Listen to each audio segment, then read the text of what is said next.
50 years ago this week, 3 inmates managed to escape from Alcatraz prison. Put Micheal Scofield or Ray Breslin in this prison. I doubt they'll make it out alive. This prison has a scary level of security that won't make anyone dare to escape. It's almost impossible to make an escape-proof prison. And if you manage to get out alive, the risk of freezing to death in the cold waters of San Francisco is out there roaring like a hungry lion. Welcome to Alcatraz Federal Penitentiary, the world's most fearsome prison. However, as fearsome as this facility is, 3 inmates escaped this hell. The craziest part? One of them dared to write a letter to the FBI 50 years later. Who wrote the letter? And what is the content?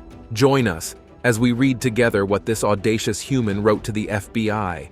But before we open this letter, why was Alcatraz the most fearsome prison? Alcatraz Federal Penitentiary. Let's start with a little history. You see, Alcatraz Federal Penitentiary wasn't always what you know it to be. It was originally used by various California coastal Indian tribes as an area for gathering food and as a place of isolation for tribal members who had violated tribal laws. The island was named La Isla de los Alcatraces, meaning the Island of the Pelicans, by Spanish explorer Juan Manuel de Ayala, who chartered the San Francisco Bay in 1775. Alcatraz became the most powerful fortress between 1850 and 1907. The fortress, which began in 1849, was originally intended to guard against foreign invasion of San Francisco, and also played an important role in the Civil War, protecting San Francisco from Confederate raiders. However, it soon became an official military prison, and by 1934 it became a federal penitentiary. But it wasn't just your regular prison. It was designed for hardened criminals who have caused trouble continually at other federal prisons. On August 11, 1934, the first batch of prisoners, who were 137 in number, arrived at Alcatraz by railroad from the United States Penitentiary in Leavenworth, Kansas, to Santa Venetia, California. Every inmate was handcuffed in high-security coaches, while they were guarded by 60 special FBI agents, U.S. Marshals, and railway security officials. As you must have guessed from the introduction, most prisoners in Alcatraz were hardened criminals like notorious bank robbers and murderers. And in case you need familiar examples, you have the notorious Prohibition-era gangster A.I. Capone, also known as Scarface, who spent 4.5 years there during the 1930s. His arrival on the island generated headlines across America. Capone was sent to Alcatraz because his incarceration in Atlanta, Georgia, had allowed him to remain in contact with the outside world and continue to run his criminal operation in Chicago. He was also known to corrupt prison officers, all of which ended when he was sent to Alcatraz. Other famous Alcatraz inmates included George Kelly, popularly known as Machine Gun. He spent 17 years there on a kidnapping conviction. There was also gangster Alvin Karpowitz, known as Creepy Karpus, who was listed as public enemy number 1 by the FBI in the 1930s. He spent over 25 years behind bars at Alcatraz, reportedly more time than any other prisoner. Next is murderer Robert Stroud, also known as the Birdman of Alcatraz, who was transferred there after 3 decades at the Federal Penitentiary in Leavenworth, Kansas. Stroud arrived on the island in 1942 and served 17 years there. However, despite his nickname, he was not permitted to keep birds at Alcatraz the way he had while locked up at Leavenworth. But why exactly was Alcatraz known as an inescapable hell? That's because Alcatraz kept its inmates under the tightest controls. Inmates were housed one man to a cell, unlike other prisons where they have 2-person cells, 4-person cells, and open dormitories. While inmates at other prisons spent most of their days out of their cells at mandatory work programs, educational classes, and recreational activities, Alcatraz inmates had to earn their way out of their cells through good behavior, and everything other than food, medical care, shelter, clothes, legal representation, letters to family members, and religious services was considered a privilege. No matter how tight a security is, trust humans, especially those who have been given lengthy sentences, to try to escape. Over the years, there were 14 known escape attempts from Alcatraz, involving 36 inmates.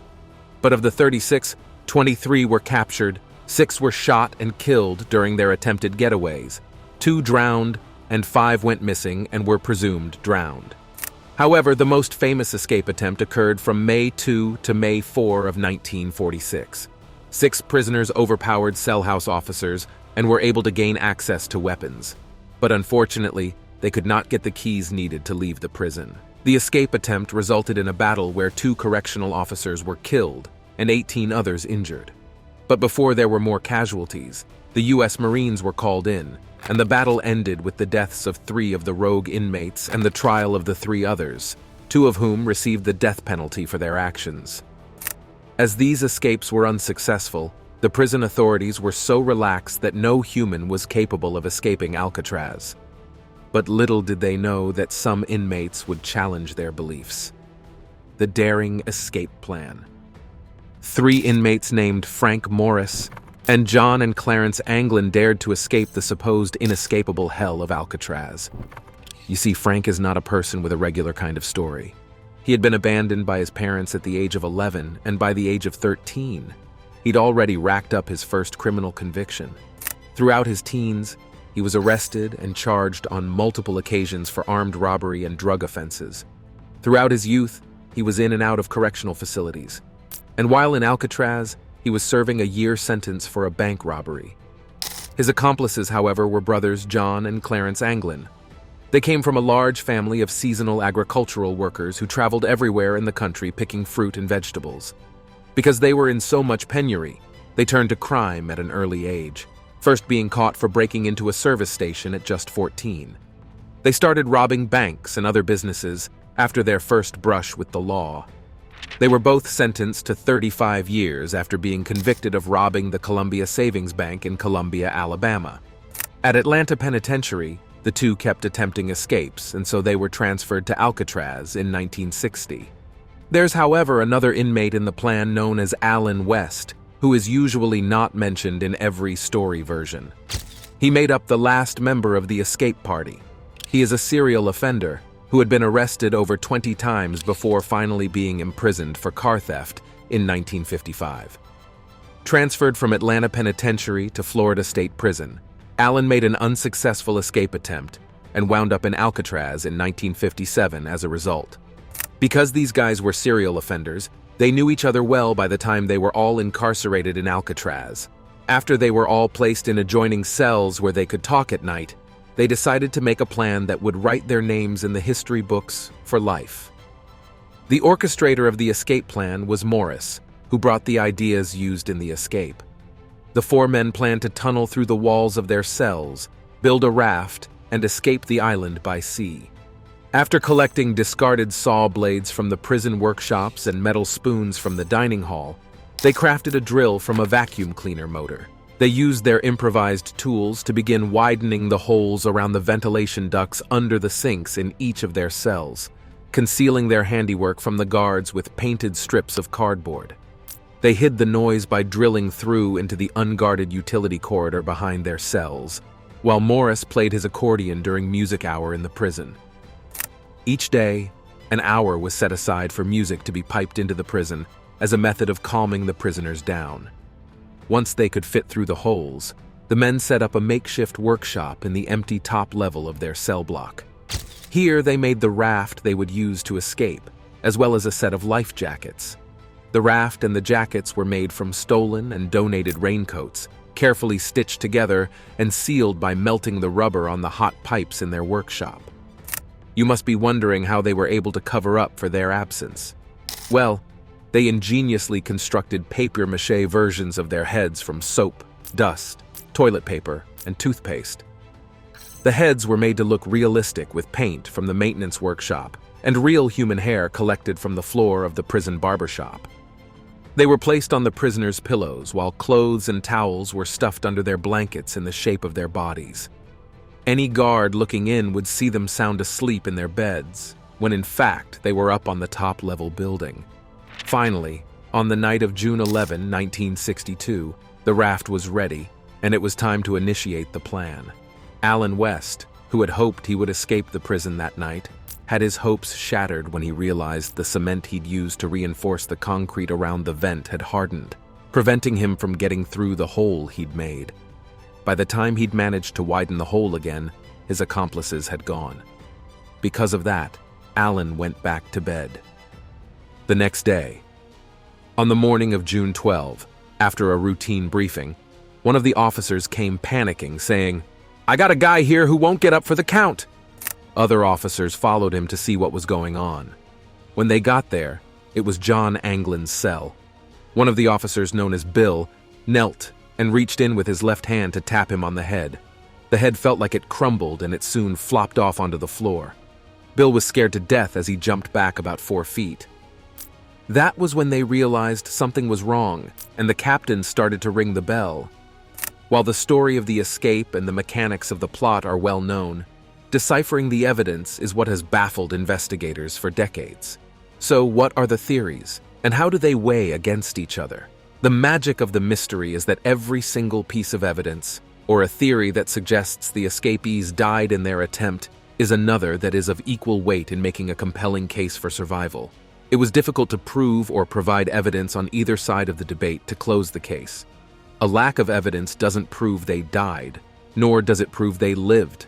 For decades, there remains a firm division between those who believe they lived and those who believe they died.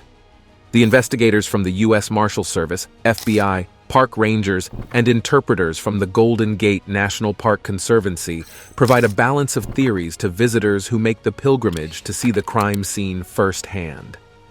While everyone believed that they made it out of the prison alive, all wondered how they made it off the island.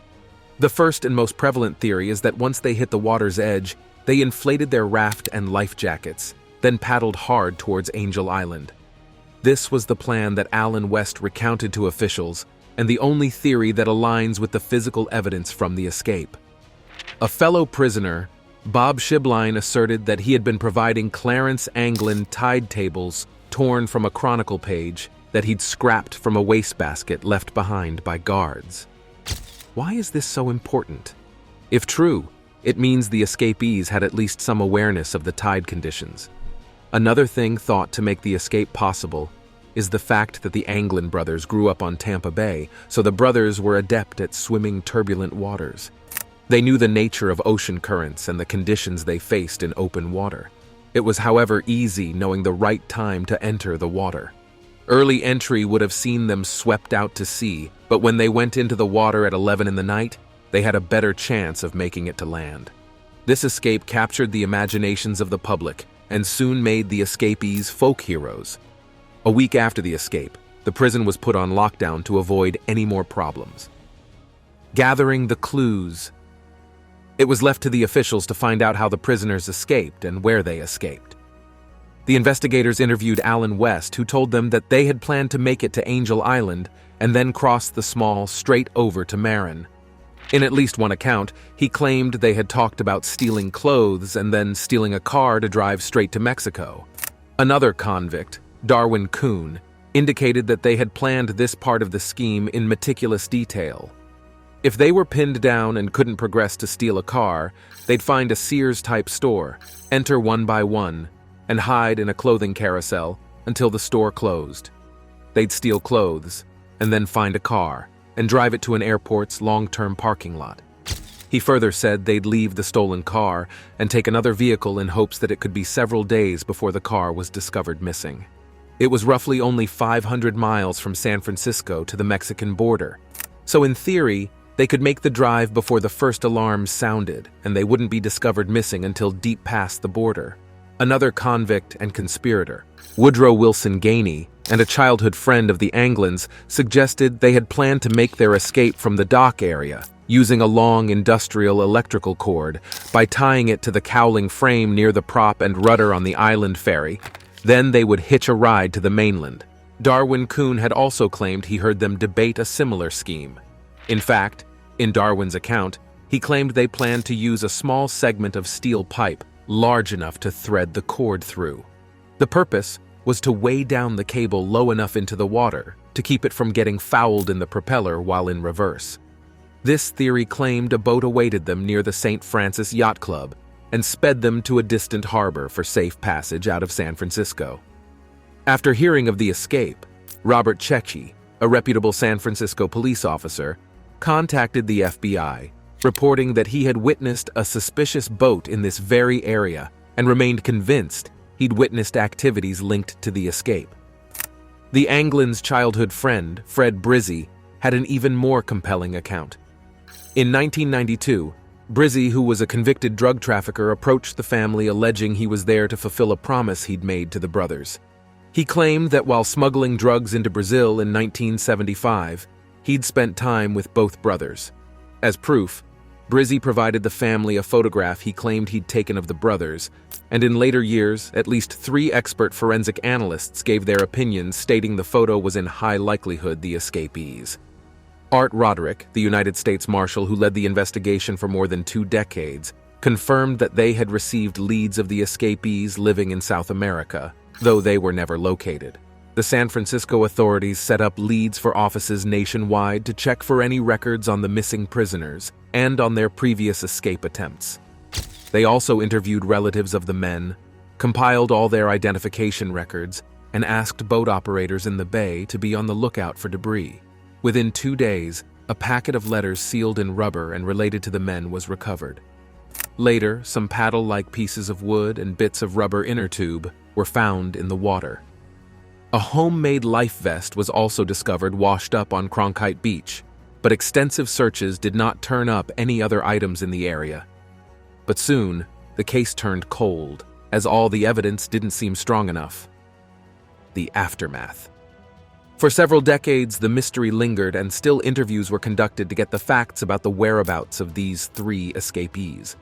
A leather pouch crafted in prison was discovered that, according to family lore, may have contained a message about the escapees' hideout. There were the flowers, which arrived reliably on special occasions at their childhood home with no card attached. And when Clarence and John Anglin's mother died in 1978, 2 men masquerading as women were said to have attended her Florida funeral, despite a swarm of FBI agents nearby. Also, David Whitener, a nephew of the Anglins, said his grandmother received roses for several years after their escape. Those who argue with the evidence of survival also point to a floating body that allegedly wore clothing consistent with the apparel worn by Alcatraz convicts and was seen by a freighter ship on July 17, 1962, which was 36 days after the escape. San Francisco County Coroner Henry Turkle didn't agree that it was one of the escapees, as a body floating in the open ocean for more than a month was unlikely. He went on record to state it could have been Cecil Philip Harriman, a 34-year-old unemployed baker who jumped from the Golden Gate Bridge 5 days earlier. But there was no proof, and no one could be certain until the body was recovered, although a conflicting article stated Herman's body had been recovered by the California Highway Patrol.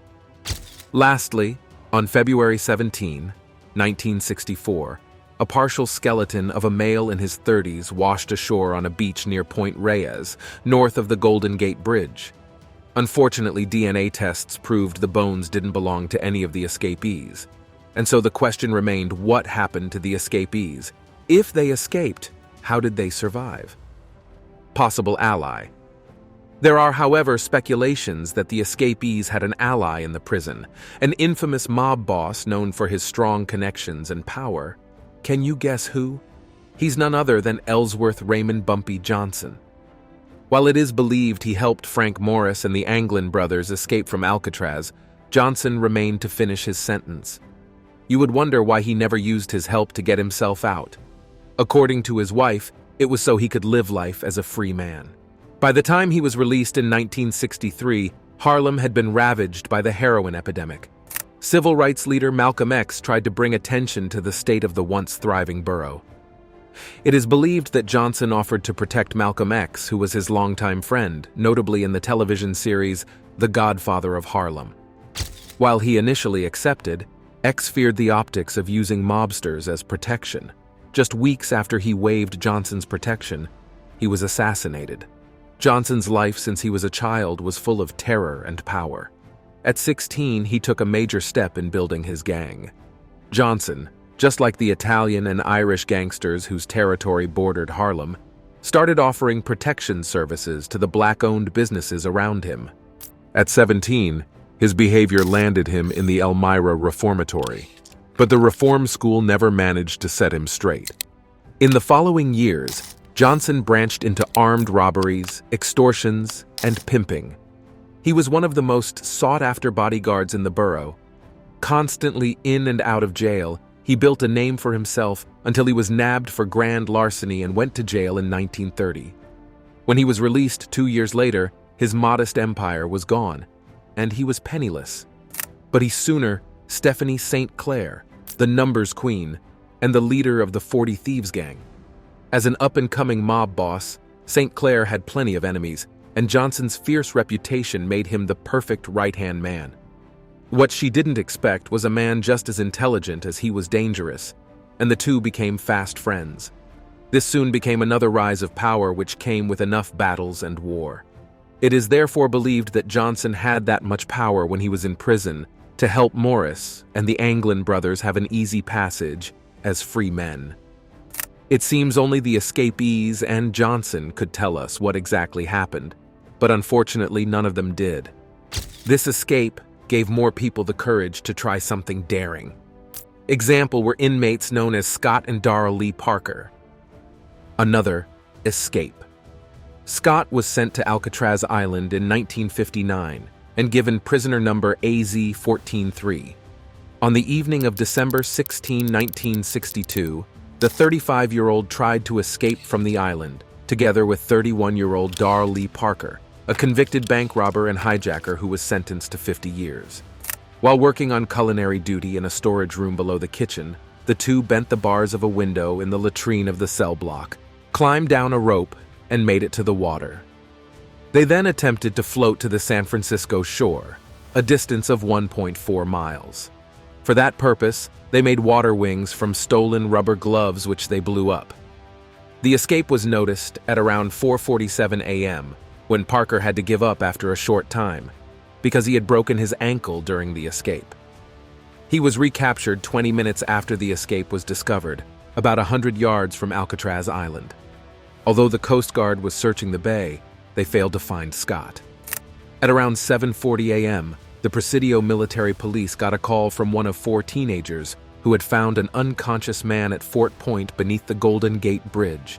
That man proved to be John Paul Scott, suffering from hypothermia and exhaustion.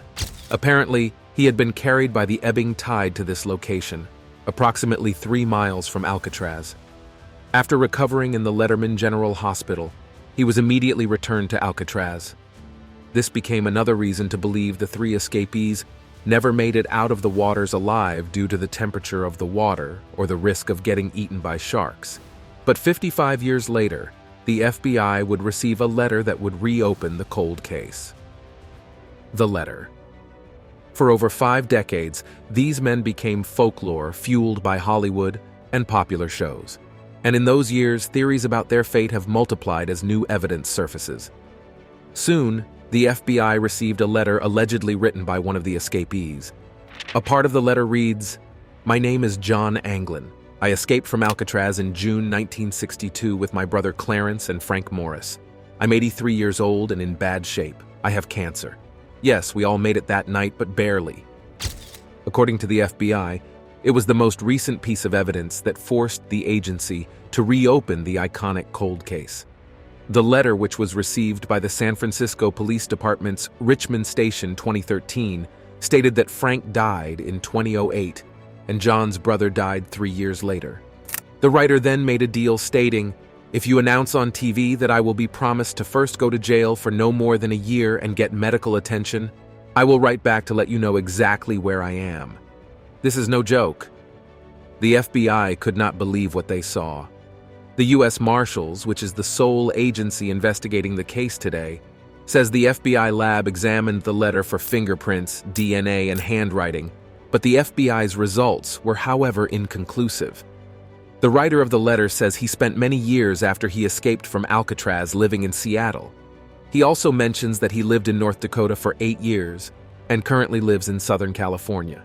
The authorities didn't seem to believe these men would have led a better and low-key life. As the U.S. Marshal Service writes, "There is absolutely no reason to believe that any of them would have changed their lifestyle and became completely law-abiding citizens after this escape." However, in 2015, new evidence presented a photo allegedly showing escaped brothers John and Clarence Anglin in Brazil, 13 years after the Great Escape. We know you're as curious as we are to find out what truly happened to the escapees, and if they were the reason for Alcatraz's shutdown. What we know is Alcatraz shut down in March 1963 was not because of Morris and Anglin brothers' disappearance, but because the institution was too expensive to continue operating. However, the authorities didn't take the writer's deal, which means we will never find out what happened to the escapees. But what do you think about this letter? Do you think John Anglin wrote it, or is it just a hoax? Let us know your thoughts in the comments section. Thank you for watching. See you in the next video.